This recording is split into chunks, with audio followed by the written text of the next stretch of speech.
თბილისის მერია გაზიფიცირების სამუშაოებს განაგრძობს. გიგი უგულავამ დღეს ახალ დაბის დასახლებაში მიმდინარე სამუშაოები დაათვალიერა. აქ 100 ოჯახისთვის 3500 მეტრის სიგრძის ქსელი შენდება. სამუშაოები იანვარში დაიწყო და დეკემბრის ბოლომდე დასრულდება.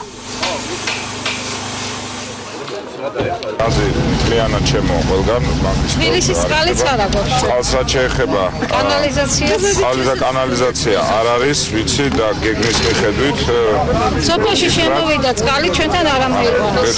სოფლის ამ შემოერთებულ ტერიტორიებზე მოგეხსენებათ ეს ერთ-ერთი შემოერთებული ტერიტორია 2007 წლის შემდეგ მანამდე თბილის ნაწილობრივ ეკუთვნოდა და ქვედა ნაწილი ეკუთვნოდა წყნეთის და რაც შეეხება შემოერთებულ ტერიტორიებზე 2014 ბოლოს არის ვალდებულება 24 საათიანი წყალმომარაგების. მანამდე ეტაპობრივად უნდა გაუმჯობესდეს თბილისის ძველ საზღვრებში გაისად წლის ბოლოს უნდა დასრულდეს, მათ შორის წყნეთის ნაწილზეც, რომელიც ძველ საზღვრებში იყო და შემდეგ უკვე შემოღოთ.